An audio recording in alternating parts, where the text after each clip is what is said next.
বলতে অতিরিক্ত ভয়ের বিষয় সব বিষয়, যেসব যেখানে সেখানে বোমা যদি এভাবে থাকে তো আমাদের সাধারণ মানুষ যারা যারা কাজের সাথে যুক্ত বা এখানে যে জায়গায় বোমটা উদ্ধার হচ্ছে সেখানে সকাল থেকে সারা দিন পর্যন্ত এখানে বাচ্চারা খেলাধুলা করে, কারণ এই যে সব কাঠের যে গর্দা মর্দাগুলা থাকে তারা পুরাই জ্বালানির জন্য, বা অনেক বকরি ছাগল এখানেও চড়তে আসে, এদের আঝুড়া মাঝুড়া লেগে যে আবার বাস্টিং ফাস্টিং হলে তো অনেক ক্ষতিকর বিষয় এটা।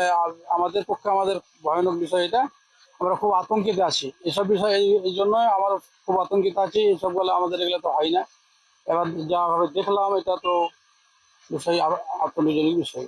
অবশ্যই ফারাক্কা থানার পুলিশকে ধন্যবাদ জানাবো এই বিষয়ে, যে ওনারা ওনাদের লোককে দিয়ে এতক্ষণ পর্যন্ত সেখানটাই গার্ড করে রেখেছেন বা এটাকে সতর্ক করে রেখেছেন, উদ্ধার করেছে, সতর্ক করেছে। না তো না জানা ক্ষেত্রে হয়তো বাচ্চারা বা গরু ছাগল যে হয়তো অনেক কিছু হতে পারতো, ঘটনাটা ঘটে যেতে পারতো, সেটা ঘটেনি।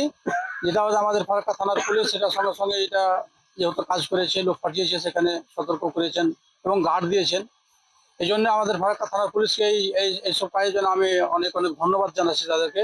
এরকম ভালো কাজের জন্য আরো যাতে ভালো কাজের জন্য তারা যেন এগিয়ে যায়, আমাদের সাধারণ মানুষের যাতে আতঙ্কতা যাতে না ঢুকে, এই কাজের জন্য আমি আশা করি যে আরো পরবর্তীতে যাতে সে ধরনের না হয়। কোথাও কোথাও যদি কোনো রকম এরকম ইঙ্গিত থাকে এই ধরনের নেওয়া স্টেপ নেওয়া, আমাদের থানার তরফ থেকে যারা যে আইসি বা করেছেন এনাকে আমি অনেক ধন্যবাদ জানাই।